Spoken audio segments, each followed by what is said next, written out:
Kan bukan sekolah biasa, karena kita sudah punya patron, karena kita sudah punya 3 hal.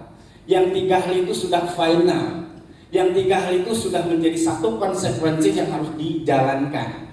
Kalau sekolah ini, kalau pendidikan ini mau menjadi pendidikan terbaik, itu harus berfokus kepada 3. Pertama adalah guru, metode, sama buku.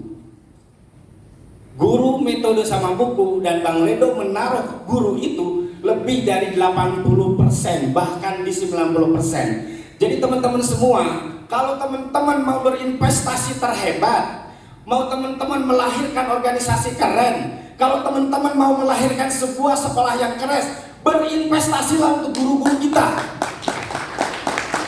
Jangan pernah menjadi keren, sekolah visi kita keren, tapi guru-guru kita tidak keren.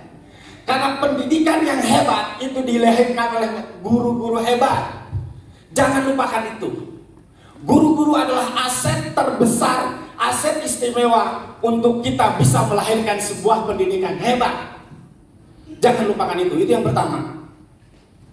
Kita boleh membangun sebuah fisik yang hebat, sebuah fisik yang keren, sebuah fisik yang lengkap, tapi kita melupakan guru-guru kita. Fokus kepada guru-guru kita, karena dia adalah investasi terhebat untuk melahirkan organisasi, bahkan SDM-SDM hebat. Itu satu. Kemudian yang kedua, teman-teman semua, sebuah peradaban itu dicirikan oleh karya.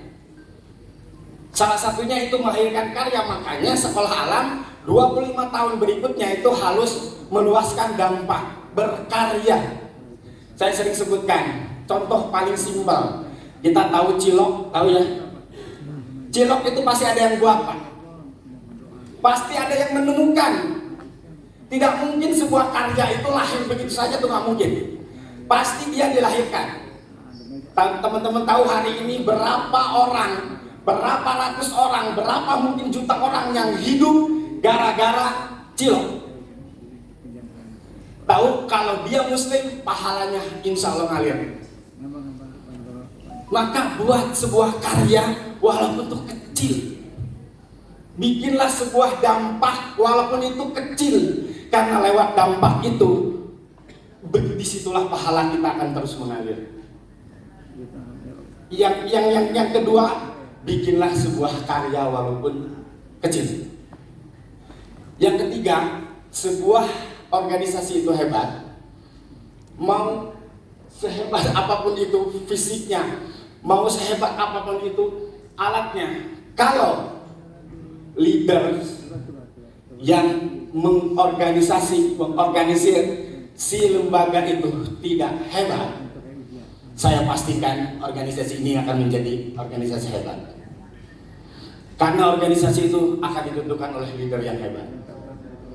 Makanya di sini hari ini kita leader meeting, berkumpullah para leader untuk menghasilkan organisasi yang hebat sehingga punya dampak. 3 hal yang saya tahu hari ini, bagaimana kita bisa melahirkan organisasi hebat supaya menjadi leader hebat. Pertama, pastikan semua orang di dalam organisasi kita itu berarti. Tidak boleh ada satupun di dalam organisasi kita itu merasa tidak berarti. Kita harus merasa bahwa semua orang di organisasi yang kita bangun itu harus berarti dan penting. Jangan pernah ada satupun di organisasi kita itu menjadi orang biasa saja. Harus menjadi orang luar biasa semua. Harus menjadi orang yang paling penting di organisasi itu. Yang kedua, pastikan leader itu, organisasi ini menjadi tempat yang paling bahagia. Leader harus mampu membangun sebuah organisasi yang paling bahagia. Dia nggak akan pernah kemana-mana, dia bahagia di situ.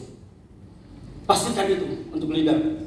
Yang ketiga, pastikan leader itu harus mampu membantu mimpi semua anggota organisasinya.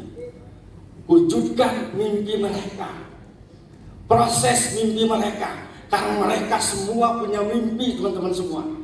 Ada di dalam organisasi itu mereka punya mimpi. Pastikan leader itu memfasilitasi mimpinya. Jangan dibiarkan. Kita butuhkan kalau kita butuh saja. Jangan. 3 ya, 1 itu. Yang terakhir, di situ udah dibilang 5 menit. Yang terakhir, ini yang paling penting dari pertemuan hari ini. Teman-teman semua, mohon bersabar, mohon berproses. Kita lagi bangun organisasi ini pelan tapi pasti panjang.